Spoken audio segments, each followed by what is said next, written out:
Good morning, Trucker John here. Welcome to Hermiston, Oregon. Turn left to Columbia River Highway. You can tell it's spring because no matter how I try to keep my windshield clean, I'm just gonna get bugs all over it.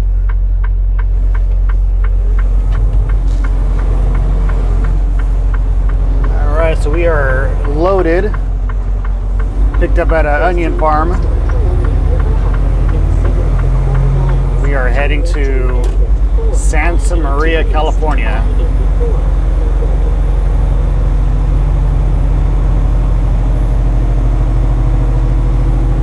So I arrived to my shipper around 3 p.m. yesterday. Now I had planned to stay there overnight, only because I had started so early the day before that I was about time. I really had no time to do anything other than just shut down for the day. So I get there 3 p.m. They said, hey, our produce is really behind. It's going to be a while. I was like, yeah, no big deal. I'm going to stay overnight anyway. Now, I don't know if I should have said that, because I'm wondering if they took a little longer to get to me just because I said that. So that might have been my mistake. Or maybe it just took that long for them to get the produce ready, but they didn't get me loaded, and I didn't actually get completely shut down until 11 p.m. last night. So from 3 to 11, I sat there. I basically had 2 hours left before I could have done a complete reset and got on the road. But for one, I didn't want to drive overnight because that's not how I like to run my ship. And two, I was just tired. I didn't really rest. I didn't sleep because I was waiting for them to call me. They could call me any second. So it's kind of hard to fully rest and really knock out for the day when you're waiting for a phone call. So I actually went into the shipping office and I asked them, hey, I just want to get an update because I've been here for 8 hours. And they're like, oh yeah, go ahead and dock, and we'll get you loaded in about 20 minutes. So that's why I'm wondering if I should have said anything about me staying the night, and they just knew they could get to me whenever. So I won't do that again. But anyways, I am on the road now. I got about 950 miles from Hermiston, Oregon to Santa Maria, California. It's going to be a beautiful drive. I'm going to take 2 days to get there. It's actually not due until the day after tomorrow, early in the morning, between 6 and 11 in the morning. They give me a window. But most likely I will get there tomorrow. I don't need that much time on it. Now it says they have 24-hour delivery service, so I'm hoping if I can get down there by sometime tomorrow evening, they can get me unloaded and I can just hang out there for the night. I'll have to call them later today and see if that's a possibility. If not, then I'll have to find somewhere to stop tomorrow night and arrive at my appointment time tomorrow morning, or the following morning. Alright, well, thank you all for being here. Definitely excited about this trip, mainly because it's probably going to be one of the last trips before I get to my home time. Like I said in a previous video, I've been out here for 6 weeks now, so I'm really looking forward to getting home this week. Cannot wait. It's also going to be my wife's birthday, so we're going to do a little bit of a barbecuing in the backyard, which has some really good weather. I'm really looking forward to it.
might have been that's a volcano.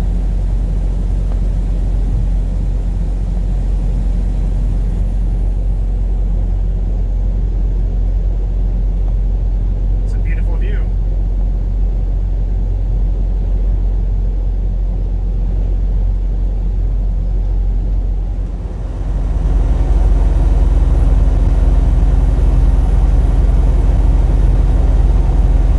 So we're about to go over the Carquinez Venecia Bridge. This is the trucking in California with Velox 18. This is his stomping grounds. Well, at least it used to be. He used to work with the sulfur, I believe the sulfur trucks. He would transport sulfur with these, these tanker trucks. Going to the refineries. There's a refinery there on the right. You can see it. And yeah, he actually just bought his brand new Peterbilt, and he has his own authority now. So if you guys can, go check out his channel. I will put a link to his channel in the description below. Yeah, go check him out. He's got some great info. If you're looking to get into the trucking industry and trying to figure out how to do your own authority, he's definitely the guy to look at. He's gone through it. He's kind of explained everything, and definitely worth checking out.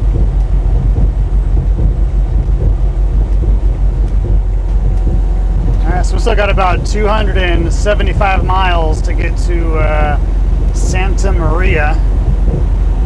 So we're way ahead of schedule. We're really early. When I stop for my lunch break a little bit later, I'm going to call ahead and see if they can take me today, because my appointment isn't until tomorrow morning. My appointment window is from 6 a.m. to 11 a.m. So if I am able to get there and deliver this late afternoon, early evening, that means I could probably get more miles in for this week. So that's the plan, is what I'm going to try and do.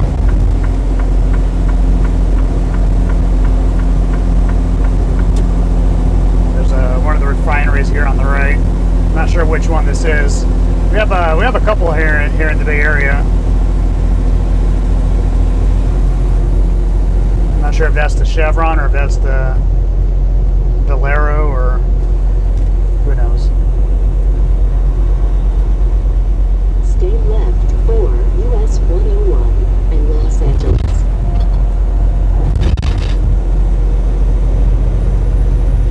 This is San Jose, California. Continue on to Bayshore Freeway. So you can't see it You are exceeding on the camera, but over to the right, you have downtown San Jose, you have the airport. And just beyond that, a little bit more to the right, more to the north, is Levi Stadium, home of the San Francisco 49ers. And also, if you guys know Cedar Fair, they're in Sandusky, Ohio. It's a very large theme park. Well, they actually own several theme parks around the country and Canada. Cedar Fair, they actually own Knott's Berry Farm. I'm sure everyone knows Knott's Berry Farm in Southern California. Well, they also own a theme park right here in Santa Clara, right next to San Jose. And it's actually, they share a parking lot with Levi Stadium. It's called California's Great America. And fun little fact, I worked for them for maybe 2 years. I was, well, I won't say what I did for the company, but let's just say I worked for them for 2 years, and I miss it. You know, I really enjoyed working for them. You know, great staff, great people. The management was pretty good for the most part, and yeah, I really enjoyed that job. I would definitely go back to it if I had the opportunity to later. Stay left to continue on to US 101.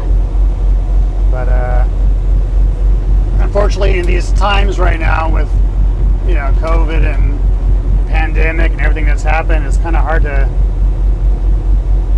say you would do anything other than what I'm doing right now, because In 5 miles, job security is a big thing for me right now, and the whole reason why I'm in this job is because the job I had, which I loved, by the way, driving the bus, missed that company also. Great company. They just had to shut down because of this pandemic, and that forced me into this job that I'm doing.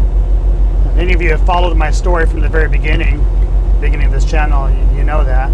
If you're new here and you don't know, you can definitely go back and watch my journey from the very beginning. I've documented my entire process from getting laid off at my bus driving job to finding this job, going through orientation. I did the entire process, my whole training, everything.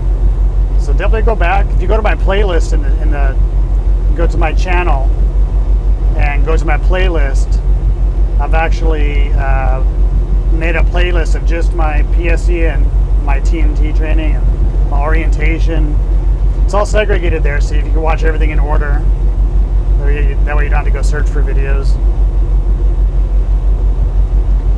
So anyways, I know this area pretty well. I used to live in Fremont, California. I lived in Fremont, California for about 10 years. When I had my government job, that kind of brought me there. I was there for at least 10 years, if not maybe a little more. So I know the San Jose area pretty well, Santa Clara, all that. Capitol Expressway, which is what I'm passing right now. If I were to exit there, turn right and go down, I don't know, 2, 3, 4 miles, there's a, still open today, a drive-in movie theater. And, when the kids were babies, we could pile into the SUV or into one of our cars and go to the drive-in theater, get a pizza, bring our own drinks, and it'd be, for one, much cheaper doing it that way than going to an actual movie theater. And two, you don't have to worry about the kids disturbing other people because we're just in our car. So the kids, they cried or were loud or whatever, they can, if they're restless, they can kind of crawl around inside the back of the SUV. Good times, good times.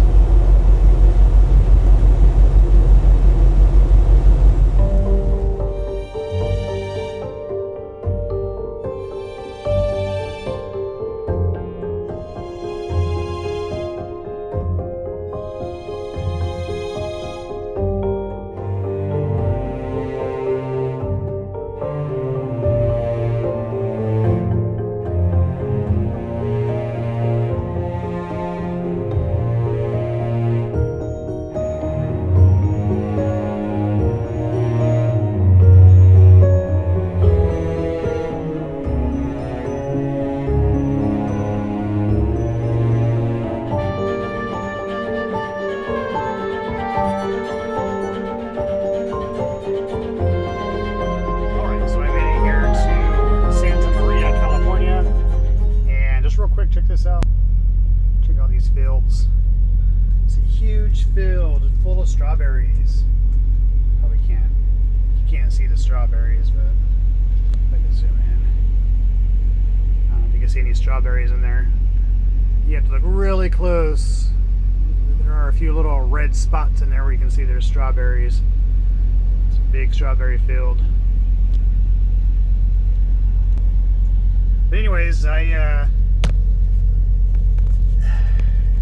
super early, not what I planned to do. So I passed through Salinas, California on my way down here, and my plan was to stop at the Pilot. It's the only truck stop on 101 south of, I think, San Jose. There's a Pilot in Salinas, and there's nothing else until you get to Santa Maria. At least there's nothing that popped up on the map. I think I did see one little mom and pop truck stop on my way through, but by the time I noticed what it was, I was already passing it, couldn't exit. So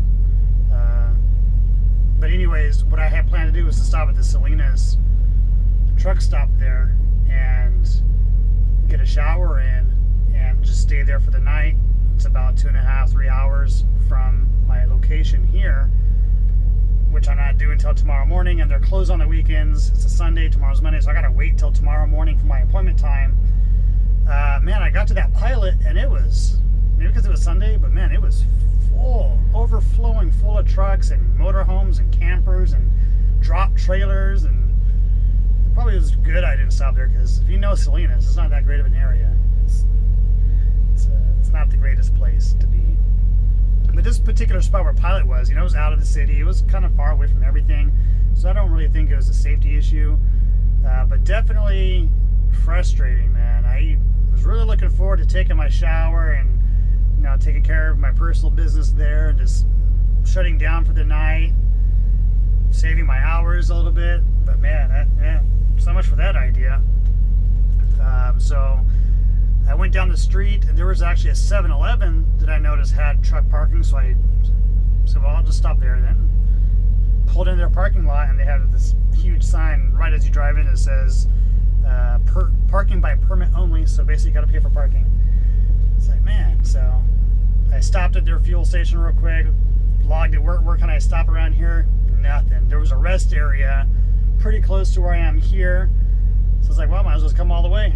So that's what I did. I came all the way to my receiver. I'm parked here on the street with a bunch of other trucks waiting for them to open. So yeah, I mean, it's great. I'm early to my receiver. I just gotta get some rest, and once they open at 6 in the morning, be the first one in line to get in there. But the problem now is I'm out of hours. I guess it would have made a difference anyway. I have 4 hours left on my 70, and Santa Maria, if you're familiar with this part of California, most likely they're going to have me deadhead to LA or somewhere further down south. So even if I did get out of here at a decent time tomorrow with LA traffic and everything else, my 4 hours really doesn't mean anything. Unless they get me a load leaving from this area right here, I'm pretty much shut down tomorrow. 4 hours is not enough time for me to really do anything. So we'll see what happens. I'll definitely keep you guys posted. I'll probably make that the beginning of my next video, because I am getting close to my home time, so there's a good chance that my next load could be my last load before they send me home. It's going to be a short load, because really I only have 2 days. I have Monday, Tuesday, and Wednesday. They should get me home by Wednesday night, maybe Thursday morning. So really I only have about 3 days before I'm technically supposed to be on home time. So we'll see what happens. So I will go ahead and get some rest. I will show you guys when I dock, where I dock tomorrow morning. It's an interesting dock. This is the same receiver, if you remember a few videos back, or several videos back. I lost my trifecta hat. It blew off in the wind and got stuck in that mud 10 feet from me, and I couldn't get it because the mud was too thick and slippery, and I couldn't get to it. This is the same place right over here, and I did look. The hat was gone. Obviously, it's not gonna stick around this long. It was a long time ago. So, anyways, I will update you guys in the morning. And it's really windy, so if it's not too windy, I'm gonna try and get the little Sparrow out and get a nice aerial shot of me going into this dock. All right, see you guys in the morning. And good morning, everyone. We are here, about to get unloaded. So they're doing things a little different since the last time I was here. Last time I'd had to go to a different location to get unloaded, but this time what they're going to do is unload me right here. So what happens is, where that truck is on the scale, once he's done, I'm going to pull forward onto the scale. They're going to weigh me, and that's how they determine how much product I have. You know, they minus the weight of the truck versus whatever product's in the trailer. And the way they do that is they weigh the entire truck with the product at once. Then I'm going to pull forward, and there's a little spot over there to the left where they unload me. I'm going to come back onto the scale afterwards, and they'll reweigh me as I leave, and they find the difference in those numbers, and that's how they determine how much onions I dropped off. So that's what we're doing today. I was going to get the little Sparrow out because the dock they do have on the other side, it's an interesting dock. It's not a hard dock, but it's really just kind of awkward, and I wanted to show that. But yeah, they're doing it different today, but that's okay.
right, so I backed up that little yellow ramp, and yeah, the guy's going on with the forklift and bringing out all those onions.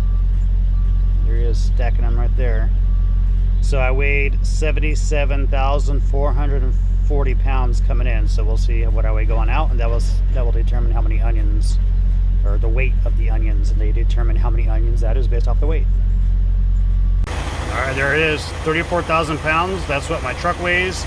I came in at 77,440, so they took 43,440 pounds of onions from me. I don't know how many onions that is. I'm sure they have their own little math on how to figure that out. All right, so according to their paperwork, this little weighing scale ticket they gave me on the way out, they deducted the weight of the containers that the onions are in. So there were 28 of those cardboard type containers.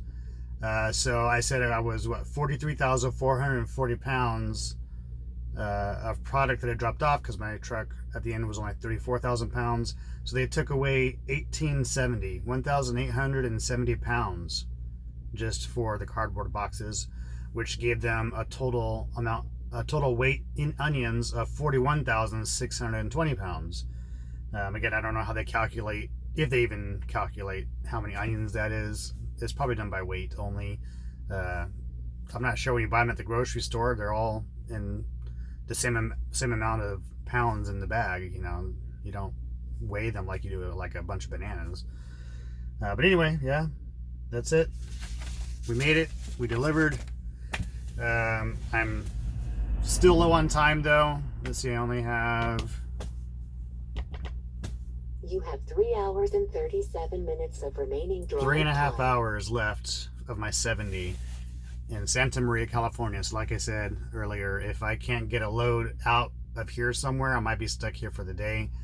3.5 hours is not enough time to get to LA, which is probably where everything is at, to get up to Northern California for my home time.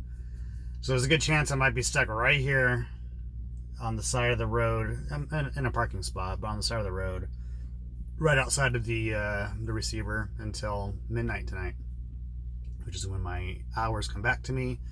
I should get 11 hours back at midnight Central Time, so 11 to 9 p.m. my time. So there's a good chance they'll send me to LA right now with 3.5 hours on my clock, but I'll have to, once I get there, there's enough time to get there, I may have to sit there until 9 p.m. before I can do anything else, because that's when my time comes back to me. So I'm gonna call my dispatch and see if that's what they want to do, if they've figured it out yet. If not, I need to start resting, because that means I'll be up most of the night tonight. So we'll see what happens. All right, guys, so that's gonna do it for this this episode, this journey. Thanks for sticking around. It was a little bit of a long one, from Hermiston, Oregon, all the way down to Santa Maria, California. Beautiful views, definitely a nice drive, easy in and out for these for the shipper and the receiver, other than the wait times at the shipper. But that's just produce. That's how it is with produce. That's why a lot of people don't like doing produce. You're at the mercy of the fields. These fields, right? All those fields. These are the strawberry fields that I was showing you yesterday, but it looks the same.